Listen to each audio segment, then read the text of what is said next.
yo también, a ver, aprovecharé para darme una vueltita por ahí. Siempre es bueno, ¿no? Lo que estamos ya buen tiempo en forma remota, pero es bueno darse una vuelta por las aulas. Inclusive yo conozco el nuevo pabellón de telecomunicaciones, sé que hay unos laboratorios muy bien equipados. Me imagino que ustedes para los cursos de laboratorio sí se acercan porque el aspecto práctico también es importante, ¿no? Y yo me voy a dar mi vuelta. Hoy día estuve justamente por ahí, por la facultad, porque me interesó un tema de la producción de hidrógeno verde, hidrógeno ecológico, ¿no? Y realmente veo que el pabellón tiene una infraestructura muy adecuada, ¿no? Muy adecuada, pero no pude entrar a los laboratorios. Eh, y bueno, además siempre es bueno darse una vueltita por la facultad. Supongo que hay un comité organizador y deben haber ponencias muy interesantes, tanto en electrónica como telecomunicaciones y electricidad. De todas maneras, quería siempre al comienzo coordinar, entonces no va a haber clases la próxima semana. La idea, me imagino que es que la comunidad universitaria de nuestra facultad, en este caso, participe en las actividades. Y la semana que hay entre el final y el SUSTI, ahí haríamos las clases pendientes. Eso es lo que nos han comunicado. Bueno, vamos a avanzar. La clase pasada vimos un ejemplo de un proyecto social donde no habían beneficios, ¿no? O sea, ese es el modelo costo-efectividad. Ahí uno divide el costo entre, si hablamos de efectividad, por ejemplo, se puede buscar entre una unidad beneficiaria, ¿no? Y como era un costo para implementar tecnologías en un colegio, los beneficiarios eran la suma de los alumnos y los docentes. Los docentes para sus procesos pedagógicos, para, para desarrollar buenos procesos pedagógicos, y los estudiantes para sus procesos de aprendizaje. En ese ejemplo, mayormente todos eran estudiantes, creo que eran como 240 estudiantes y pusimos 10 profesores, algo así, ¿no? Entonces eran como 250 beneficiarios, no recuerdo exactamente. Entonces, yo dividía el total del costo total de los 10 años, lo dividía entre el número de beneficiarios, y ahí él tenía el costo por beneficiario. Pero como el periodo del proyecto era de 10 años, lo dividía entre 10, ¿no? Si el proyecto fuera 8 años, entre 8, y así sucesivamente. Y ahí sale cuánto se invierte por cada beneficiario. Si no me equivoco, salía como 130 soles por beneficiario, por año. O sea que el Estado en ese proyecto está invirtiendo 130 soles por cada estudiante y por cada año que estudia, ¿no? ¿Por qué se hace esas evaluaciones costo-efectividad? Porque es difícil determinar el beneficio. No, es hasta cierto punto intangible. Por ejemplo, en educación se entiende que un estudiante va a tener mejores oportunidades laborales, va, mm, eh, pero no se sabe en qué grado, ¿no? Eh, va a tener mejores ingresos, va a aportar más a la sociedad y también a su familia.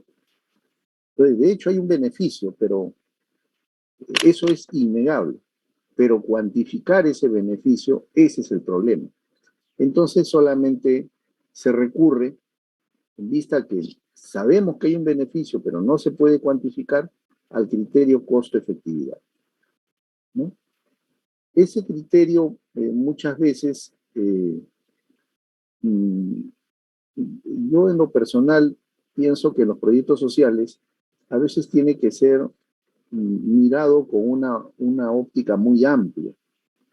Porque miren, en ese ejemplo de un colegio donde poníamos computadoras, las instalábamos el cableado de red y también se hacía una capacitación, es un colegio que tiene energía. Imagínense ustedes que tomamos un colegio en una zona muy remota o en la selva del Perú, en una zona de frontera donde no hay energía eléctrica, donde no hay energía eléctrica. Entonces, ¿cómo hacemos funcionar esos equipos? Tendríamos que agregarle el costo de un sistemita de energía solar, que no es tan pequeño que digamos. Entonces, ese costo del sistema de energía solar, además del costo de las computadoras, trae como consecuencia un incremento de costos en el proyecto. Y nada despreciable. Ahora, si es un colegio remoto, muy rural, los costos de transporte de los equipos también son altos. A veces hay sitios que hay que llevar los equipos en asémila, hay que llevar los equipos por vía fluvial, por río. Entonces, esos costos que no se habían mencionado en el proyecto que yo les comenté la clase anterior, o las dos últimas clases, esos costos ya son importantes, ¿no?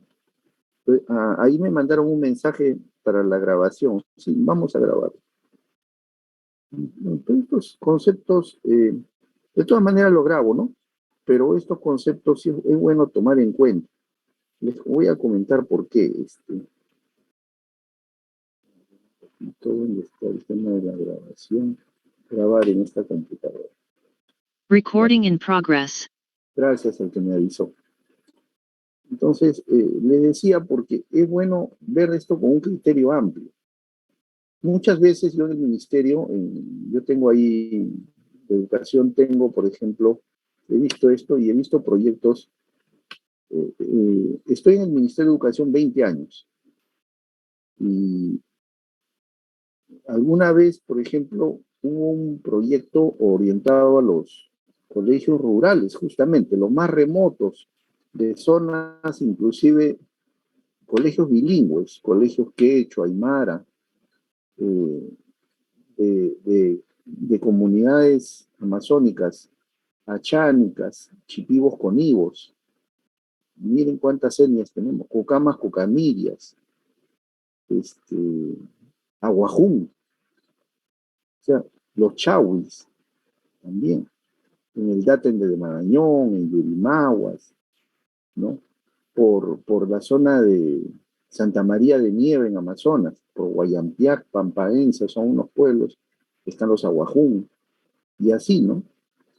En Ucayali los chipivos conivos, y los costos, justamente en muchos de esos colegios había problemas de energía, y en muchos de esos colegios los costos de transporte eran más altos. Obviamente, no es lo mismo comprar un equipo en Lima y mandarlo aquí a Canta o a Cañete, que mandar un equipo a la frontera de Perú con Colombia y Brasil en Caballocoche, navegando 20 horas por el río Amazonas. Entonces, cuando en algún momento este proyecto se llegó a aprobar, no voy a comentar nombres, los asesores de la alta dirección del ministerio hace unos 10 años, este proyecto que apuntaba a colegios rurales, lo cuestionaron, porque, por decir, el costo de efectividad en un proyecto como el que les di de ejemplo, a 10 años, marcaba 130, 140 soles por alumno. Pero como estos proyectos son de colegios muy remotos, muy rurales, donde no había ni siquiera electricidad, donde las carreteras son deficientes, o a veces hay que llegar por río, hay que llegar en avioneta, o hay que llegar con ayuda transportando materiales con ayuda de asémilas, caballitos, burritos, porque no hay carretera. Entonces, los costos del proyecto se incrementaban y ya no salía 130 soles por alumno, salía 180, 190 soles. Y entonces habían asesores que comentaron a la alta dirección que el proyecto no era conveniente, porque era muy costoso. Entonces, cuando en un país, en los proyectos sociales, se habla de cierre de brechas, entonces tenemos que, el Estado tiene que hacer esfuerzos para llegar a esas personas. Miren, yo les comento, alguna vez estuve en Iñapari, hace cerca de 40 años. Iñapari es un pueblo en la frontera con el Brasil. Separa Iñapari del Brasil unos 600 metros y ahí tienen el río Acre. Cruzan el río Acre y ya están en Brasil, en un pueblo que se llama Vila Asís. Debe ser Villa Asís. La diferencia de servicios era abismal en el Perú. Iñapari no tenía nada prácticamente. El único colegio estaba, y yo trabajaba en esa época en telecomunicaciones, en una empresa, en Entel Perú, y al frente habían colegios, hasta cine tenía ese centro rural de Brasil. Un gran mercado, bien equipado, unas buenas carreteras hasta la frontera. Y nosotros para llegar a Iñapari solamente entrábamos con avioneta una vez a la semana. Entonces, esos niños, pero circunstancialmente no sabía que iba a trabajar en educación. No sé por qué me di mis vueltas un par de veces por un colegio, debido a que un trabajador de Iñapari nos apoyaba en unos estudios de campo que hicimos y lo acompañaba porque tenía a sus hijos ahí en el colegio. Y me comentaba que los niños, por ejemplo, ahí todos hablan el portuñol, o sea, una mezcla de portugués con español. No hablan español, para empezar. En las mañanas, cuando prenden su radio, escuchan radios brasileras. No hay estaciones de radio en el Perú. Por ahí algunas en onda corta que llegaban del Cusco. Entonces, esos niños de zonas remotas son peruanos, son ciudadanos peruanos, pero son los eternos olvidados. Entonces, el Estado justamente tiene que cerrar brechas. Así como aquí en Lima hay buena electricidad, en provincias también tiene que haber buenos servicios de electricidad. En algunos sitios hay un poco deficiente y en otros sitios, sobre todo, por ejemplo, la selva, es crítico, no hay servicios de electricidad. Esa brecha en la frontera eléctrica es terrible, es espantosa. Servicios educativos son muy deficientes muchas veces en las zonas rurales. Por más que el Estado luche, ¿no? Tiene que luchar contra esa brecha, dar mejores servicios. Lo del Cali Warma, no sé, este gobierno también lo está haciendo, el anterior también. Son intervenciones importantes. Años atrás yo veía niños que a las 10 de la mañana se dormían, en Huancavelica he visto. Llegaban caminando 2 horas desde su casa hasta el colegio y a las 10 se caían de sueño en la carpeta, porque no tenían buena alimentación que les sostenga. Entonces, son una serie de factores. Una buena educación requiere, pues, una buena infraestructura, requiere un buen profesor, requiere un estudiante bien alimentado y de repente las tecnologías también, equipamientos con tecnología que puedan ayudar a mejorar el proceso educativo. Pero para implementar tecnologías se tiene que gastar más, porque si no tengo energía eléctrica, ¿cómo funcionan las computadoras? Si no pago los altos costos de transporte para llegar a esos pueblos, ¿cómo llevo los equipos y materiales? ¿Cómo beneficio a esos estudiantes? Entonces, yo honestamente discrepaba con esos asesores porque yo les decía, justamente para cerrar la brecha, el Estado tiene que hacer un esfuerzo. Lógicamente, atender a un colegio rural es más costoso que atender un colegio en una capital del país o en una capital de departamento. Están en una posición ventajosa los colegios urbanos, ¿no? Pero algunos, y bueno, voy a decir un exceso, con mente cuadriculada decían, no, el costo promedio es 130, 140 por alumno, pero acá sale 180, entonces estos proyectos no son viables. Conclusión, en aquella oportunidad creo que dejaron de ser atendidos cerca de 80.000 estudiantes rurales, ¿no? Por esa decisión. ¿Por qué? Porque no entendían que si yo quiero atender de igual manera, atiendo a un estudiante aquí en una zona urbana, para atenderlo en la zona rural, el Estado tiene que invertir un poco más, porque no hay buena infraestructura eléctrica, porque los medios de transporte, las carreteras, los fletes son más altos. Entonces, el criterio no puede ser rígido, ¿no? Y eso lo comento en todos los aspectos, ¿no? En telecomunicaciones urbanas, telecomunicaciones rurales. En las telecomunicaciones rurales, a veces los proyectos se hacen más costosos porque las poblaciones son más dispersas, no están como en la ciudad. Por ejemplo, las redes de planta externa, yo en una cuadra puedo tener varios edificios y llego a atender a muchos usuarios.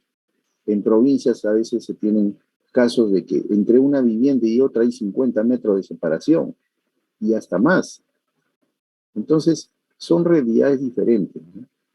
Y eso no está en los manuales, ahí hay que analizar, ver ese criterio con proyección social. Los proyectos, sobre todo cuando son sociales, hay que verlos como intervenciones que pueden impulsar el desarrollo socioeconómico. Ahora, hay proyectos sociales que en donde sí hay beneficios, son tangibles, se pueden medir y hay costos. Entonces, por ejemplo, cuando hacen una pista provías de alto tránsito, como la línea amarilla acá en Lima, ¿no? Entonces, mucha gente paga el peaje porque necesita llegar rápido de un extremo a otro. De repente, yo estoy por el Jockey Plaza de Monterrico y entro por la línea amarilla, estoy casi al sur, a la salida del sur, y puedo llegar rápidamente a Universitaria, a Los Olivos, con la línea amarilla. Pero eso cuesta, bueno, no sé cuánto está ahora, 6, 7 soles, ¿no? El peaje. Entonces, pero es un proyecto que hizo el Estado, la Municipalidad de Lima. Entonces, aquí eh, el mantenimiento, hubo una inversión en el proyecto para construir toda esa infraestructura civil, se gastó millones en fierro, cemento, supervisión de los ingenieros civiles, estructurales, se terminó la obra, pero todos los años, todos los meses hay que hacer trabajos de mantenimiento y trabajos para gestionar la operación correcta de esa autopista. Pero por ahí circulan carros y los carros van pagando el peaje. Entonces, los ingresos son por los costos que pagan los transportistas. Si en un día, por decir, pasan 100.000 autos a 6 soles, ¿no? Son 600.000 soles de ingreso. Y si pasan camiones, los camiones se miden por 2 ejes, 4 ejes, 6 ejes, ¿no? Entonces, cada camión paga de peaje 50 soles. Multiplicado por el número de camiones, yo tengo más ingresos. Entonces, ahí hay beneficios tangibles debido a los ingresos del peaje. En ese tipo de proyectos, donde hay beneficios tangibles y los costos también se pueden cuantificar, entonces ahí sí aplico el criterio beneficio menos costo y ahí más que el costo social que calculamos, ahí se calcula el BAN, pero el BAN a costos sociales. O sea, es el flujo, ahí sí es el flujo de caja. Beneficio versus costos cada año y se lleva al valor presente. Entonces, hay proyectos sociales que se evalúan, repito o resumo, por el criterio beneficio-costo, donde es importante el valor del banco, ¿no? Y hay proyectos donde no se pueden cuantificar los beneficios, y como no se pueden cuantificar los beneficios, es simplemente costo, efectividad, donde la efectividad es por usuario, ¿no? Por usuario, por beneficiario. Bueno, esa parte quería un poco que quede claro el concepto, ¿no? Ahora, hay un aspecto importante en los proyectos sociales, inclusive en Pastor, telecomunicaciones. disculpe, está compartiendo. No, no hay pantalla. Estamos conversando y un poco precisando, ¿no? Cómo es la evaluación de un proyecto social cuando los beneficios son intangibles, no se pueden calcular, se mide costo-efectividad, ¿no? Ahorita no estoy tocando ninguna pantalla. Y decía, reitero, para cerrar la idea, que cuando tengo proyectos donde sí puedo cuantificar los servicios, ahí sí hacemos el método clásico de beneficio menos costos, ¿no? Y sale el banco, ¿no? Eso es lo que quería comentar para que tengan claro. En un proyecto social a veces no hay beneficios tangibles, ¿no? Bien, y para terminar con el proyecto social, y ahora sí voy a compartir, miren, también en los proyectos sociales se determina lo que es el valor del tiempo. ¿Por qué? Porque en muchos proyectos sociales lo que se ahorra es tiempo. Por ejemplo, ¿se acuerdan alguna vez hablé de un ejemplo del agua potable? Imagínense que tengan una comunidad donde no hay servicios de agua potable y las personas un día sí, un día no, pasa el camión cisterna. ¿Qué es lo que hacen? A veces viven en zonas donde de repente no están sus casas al pie de la carretera por donde pasa el camión cisterna. Están a media cuadra, una cuadra, o 2 cuadras en algunos casos, es más crítico, ¿no? Por ejemplo, en esos cerros de acá de Lima, ¿no? En las partes altas de Villa María, en las partes altas de, de Caraballo o de San Juan del Lurigancho. Entonces suben los vehículos que llevan agua y ¿qué hace la familia? Ya sea la madre o los niños o el padre. Bajan con los baldes y tienen que transportar sus baldes vacíos, digamos, a la carretera por donde va a pasar el vehículo. ¿Cuánto invierten en bajar esos baldes? 20 minutos, media hora, digamos. Entonces, ese tiempo tiene un costo desde el punto de vista social y se ha tratado de cuantificar.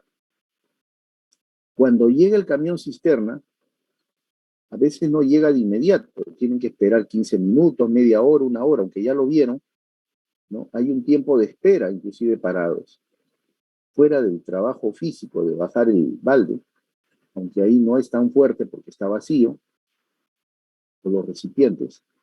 Y luego, cuando ya llenan el agua con el camión cisterna, tienen que cargar esos recipientes o de repente con ayuda de un cochecito, llevarlos a sus viviendas. Y demoran otra media hora más, una hora más.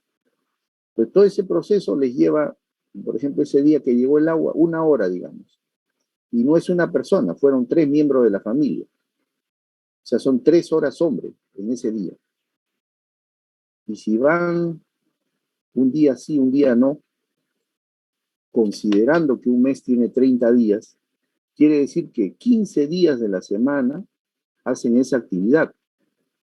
15 días por 3 horas hombre cada vez que llega el cisterna, son 45 horas hombre. Digamos 50 horas hombre por mes. Y en un año son 600 horas hombre. Por dar una estimación. Entonces, son 600 horas, ¿no? Si son 3 miembros de la familia, 200 horas cada uno de esos 3 miembros, 200 horas de su tiempo han dedicado para poder acarrear agua, llevando el recipiente y después cargando el recipiente. Entonces, el tiempo es importantísimo desde el punto de vista social. En esas 200 horas han podido de repente aprender algo. O si son estudiantes de colegio, universitarios, han podido aprender algo. O de repente recrearse, ¿no? O ver televisión. O por último, descansar, porque el cuerpo necesita descanso. De repente vienen agotados de una jornada laboral. Entonces, ese tiempo que invierten debería ser valorado. Y entonces, yo no soy economista, soy ingeniero electrónico, pero para los proyectos sociales, el Ministerio de Economía ha, ha realizado unas valoraciones que se colocan en los proyectos sociales, ¿no? Otro ejemplo, yo recuerdo, yo me acuerdo cuando fui a trabajar por Entel Perú a Sihuas o a Pomabamba, en el callejón de Conchucos en Ancash. Pomabamba, por ejemplo, me acuerdo, desde Huaraz hasta Pomabamba, si alguien conoce el callejón de Conchucos, estoy hablando del año 86, 87, se hacían 20 horas de viaje, ¿no? Y ahora, con las carreteras existentes y autopistas, creo que son 7 horas. O sea, ¿cuántas horas de ahorro de tiempo se tiene? 13 horas. Hay personas que de repente van de Pomabamba a la capital, a Huaraz, vamos a suponer al mes, un par de veces. Entonces, si voy a Huaraz, son 13 horas que he ahorrado cuando se hizo esa carretera de ida y 13 horas de retorno, ¿no? Porque ya no invierto 20 horas, sino invierto 7 horas. O sea, son 26 horas de ahorro en un transporte interurbano. Y si hago 2 viajes al mes, son 50 horas que he ahorrado de mi tiempo, ¿no? En viajar. Pongamos que tengo que viajar de todas maneras. Otros ejemplos, en Yurimaguas. También vi la realidad de Yurimaguas. Fue con Toledo, antes de Toledo, la carretera de Yurimaguas, cuando llovía, por lo menos hacían de Yurimaguas a Tarapoto, puede ser 3 o 4 horas. Cuando llovía o en términos generales, se demoraban de 10 a 12 horas y hasta más cuando las lluvias eran torrenciales. Vamos a poner en promedio 10 horas. Ahora que hay carretera de Tarapoto a Yurimaguas, si no estoy mal, creo que se demora 3 horas con la pista asfaltada y si es que no hay derrumbes. O sea, de 10 horas se ha bajado el tiempo a 3 horas. Entonces la gente que vive en Yurimaguas y quiere salir a Tarapoto, que es el medio para salir a Lima y a otros lugares, entonces ya no van a invertir 10 horas, sino solamente 3 horas, ¿no? Entonces son 7 horas de ahorro en ida y de retorno 7 horas de ahorro, entonces son 14 horas de ahorro. Miren, proyectos de irrigación de agua potable, proyectos de carretera, en muchos casos un beneficio social evidentemente es el ahorro de tiempo, el beneficio social. Pero lo interesante es que el Estado ha usado una metodología tomando de otras latitudes, me imagino, y es oficial. En los proyectos de inversión pública se valora el ahorro del tiempo. Y ese es el tema del cual yo hoy día, por eso que quería tocar, es un tema bien interesante, ¿no? Y se valoran otros aspectos. Miren, cuando se hacen proyectos sociales, ahora no tienen por qué preocuparse mucho de manuales, ¿no? Mucho menos, pero en yo les diría que si alguien en el futuro tiene que desarrollar proyectos de inversión, por ejemplo, en telecomunicaciones, ¿no? Eh, a ver, un ratito.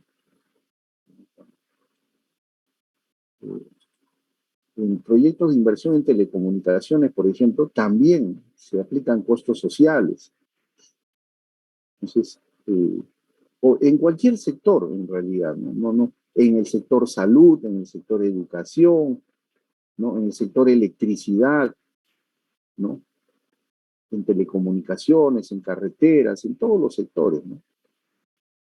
Entonces, cuando se hacen proyectos del Estado de inversión pública, ¿ustedes están viendo mi pantalla? Disculpen. ¿Ahora sí? Sí, profesor, se ve. ¿No? Ya, perfecto. Miren, hay una página que es el MEP, Ministerio de Educación, y acá le ponen inversiones. Inversión pública, Ministerio de Economía y Finanzas. Y cuando se hacen proyectos de inversión estatales, o sea, públicos, no privados, hay unos cuadros acá en inversión pública, dice anexos y formatos. Y hay bastante información, pero no quiero marearlos con también la metodología de cómo se registra, ¿no? O cómo se modifica una cartera de inversiones. Pero, por ejemplo, el anexo 11, parámetros de evaluación social, habla de cómo se valora el tiempo, entre otras cosas. Y también temas del medio ambiente, por ejemplo, en proyectos de forestales, por ejemplo, que también es interesante, ¿no? Hay que tener una visión, como dicen, ¿cómo le llaman esto? Holística, ¿no? O un proyecto no solamente vamos a ver nuestro sector, sino hay que verlo con una visión general, ¿no? Del proyecto.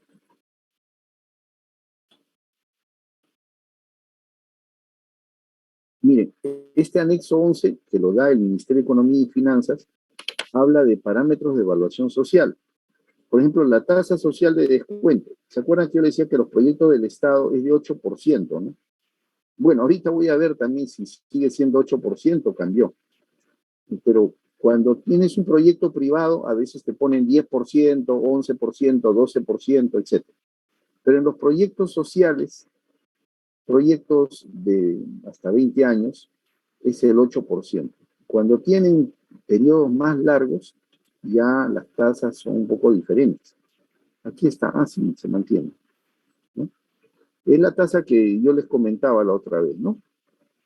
Entonces, dice, la tasa social de descuento representa el costo de oportunidad en que incurre, en este caso, el país, porque es un proyecto social, estatal, cuando utiliza sus recursos, cuando el Estado, con sus recursos propios, está llevando a cabo un proyecto, ¿no? Y esa tasa social de descuentos, ¿no? Se cotiza o se valora en 8%. Entonces, todo proyecto social, eh, por ejemplo, un problema, si no les dijera la tasa, ya ustedes asumen que es 8%. Salvo que sean proyectos muy largos, muy largos. Por ejemplo, el proyecto del tren eléctrico empezó con Alan García, ¿no? Por ejemplo, en el año 85 y se implementó en, ¿cuándo fue?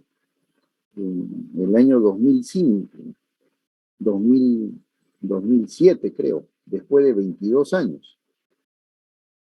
O el proyecto de la represa de Poechos en Lambayeque. Ese proyecto creo que empezó hace 40 años con Belaúnde, en su primer gobierno.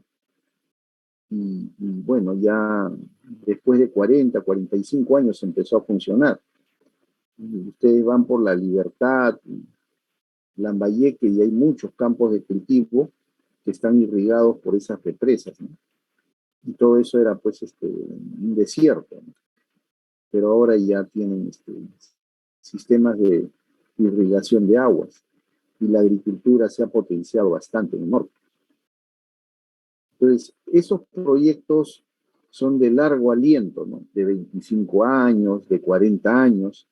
El proyecto del gas de Camisea, que también demoró como 35 años en comenzar a dar resultados, ¿no? Y ahora está en operación, siguen algunos problemas, no se optimiza, pero ya está produciendo. Entonces, aquí está. Y hay tasas de descuento de largo plazo, ¿no? Es lo que les estoy comentando. Pero mejor lo leo para no confundirlo. Dice, actualmente los proyectos de inversión con un horizonte de evaluación de largo plazo y que trascienden a más de una generación son evaluados con una tasa de descuento de 8%, ¿no? Pero aquí dice, en ese sentido, o sea, cuando yo tengo proyectos más largos, más de 20 años, ¿no? Por ejemplo, de 21 a 49, se propone la tasa social de descuento de largo plazo. Aquí está, tasa social de descuento de largo plazo. Pues si el proyecto se mide de 21 a 49 años, por ejemplo, es 5.5%. Ya son tasas inferiores. De 50 a 74, 4%. ¿Qué proyectos pueden ser a largo plazo, no? Miren, por ejemplo, en América Latina, un proyecto que duró más de 100 años fue el Canal de Panamá, porque ese canal se construyó artificialmente, ¿no? Y demoró más de 100 años en unirse los dos océanos, ¿no? El Pacífico con el Atlántico. Y acá también en algún momento tendremos megaproyectos, ¿no?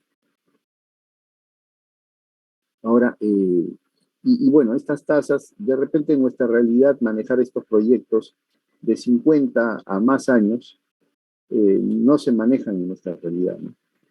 Tal vez en los países desarrollados por ahora, pero en proyectos de 21 a 49 años tal vez podría ser. Y tal vez el Estado para un proyecto de esta naturaleza decida no, tal vez no un 8%, sino decida poner un 6%, 6.5%, dependiendo, ¿no? Pero la idea es que los proyectos a más largo plazo, que deben ser proyectos de muy gran envergadura, proyectos estratégicos para el desarrollo de un país, son proyectos que ya deberían tener tasas un poco menores, porque se entiende que son proyectos que van a generar beneficios al país por muchos años, ¿no? Una hidroeléctrica, por ejemplo, una gran hidroeléctrica, podría ser un proyecto que va a generar beneficios por muchos años al país. Y si es que su periodo de construcción supera los 20 años, se podría considerar una tasa menor. Después acá están los precios sociales que ya les he hablado, ¿no? ¿Se acuerdan? Precio de mano de obra. Y acá, por ejemplo, en este documento que es oficial del MEF, ponen MEF e inversiones. MEF es Ministerio de Economía y Finanzas, porque los proyectos sociales en el país, me olvidaba, muchos de estos parámetros están regidos por el Ministerio de Economía y Finanzas. Así sea un proyecto de Pronatel, de redes de fibra óptica a nivel nacional, o sea un proyecto de Electrosur, de electricidad, de líneas de transmisión eléctrica, cualquier proyecto en cualquier sector, eléctrico, telecomunicaciones, si son estatales, tienen que estar con los parámetros que pone el MEF. No es como uno quiere y como uno dice, no, yo le voy a poner esta tasa de descuento o voy a considerar estos precios sociales. No, esto está regido por el Estado. Y no hacerlo así, hasta inclusive es una falta administrativa y en algunos casos está penal. Ningún funcionario puede salir de eso en el Estado, en cualquier sector. Entonces acá tenemos mano de obra calificada, mano de obra semicalificada y mano de obra no calificada, ¿no? Y acá hay factores. ¿Se acuerdan que yo les hablaba de unos factores más que todo considerando Lima, ¿no? Pero si uno quiere entrar en detalle, miren, Lima para una mano de obra calificada es 0,85, que yo les estaba dando un ejemplo. Pero el semicalificado y el no calificado es 0,8, igualito. Pero si hablamos del resto de la costa, por ejemplo, un proyecto en Tumbes o un proyecto en Ica, bueno, el calificado, su factor es 0,80, el semicalificado es 0,65 y el no calificado es 0,62. ¿Qué pasa si tenemos un proyecto en Madre de Dios? 0,82 es para el calificado y 0,50 para el no calificado. O un proyecto en Andahuaylas, 0,79 es para la mano de obra calificada. ¿No? ¿Se entiende, no, jóvenes? Esta tablita es buena, que ustedes la descarguen yo lo descargo y se los paso mejor, ¿no? Un ratito, por favor. Descargas, un ratito lo voy a hacer.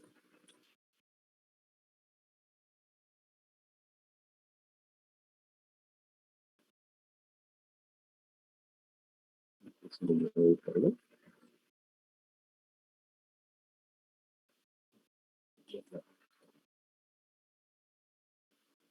Que ya se descargó. A ver, inclusive les paso por el chat. Ah, pues está abierto esto. En un ratito lo voy a cerrar y lo voy a descargar para que lo tengan.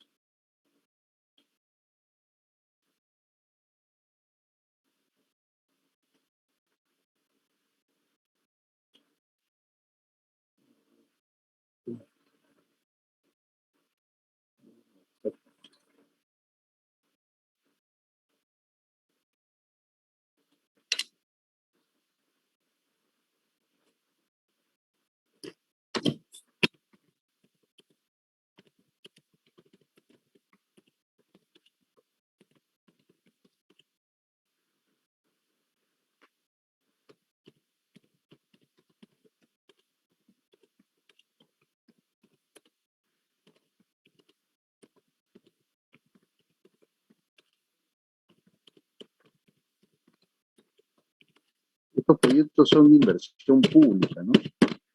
No privada. El privado puede poner sus parámetros.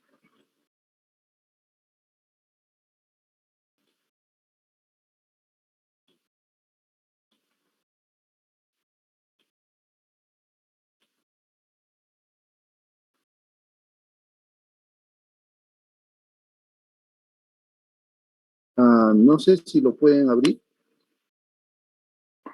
para volver a la pantalla. Entiendo que sí, no deben tener problemas.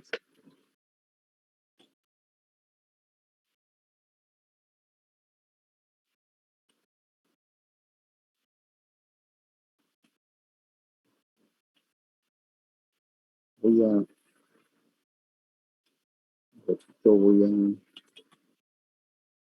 no, acá está la descarga. Voy a volver a la descarga nuevamente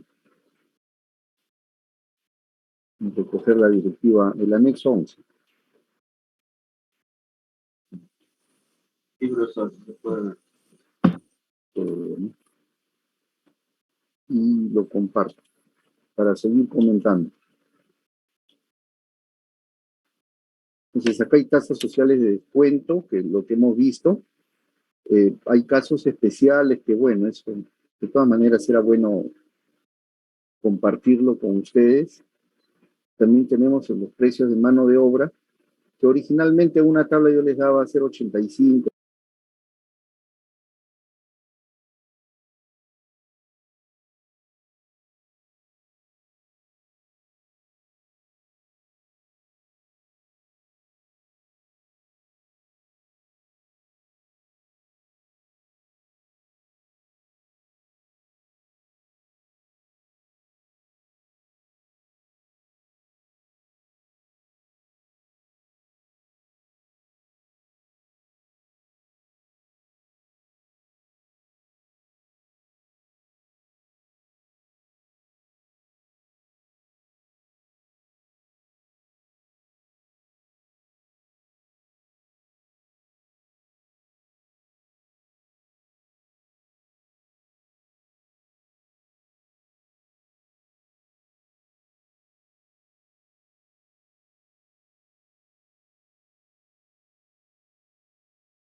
mercado como mano e semicalificado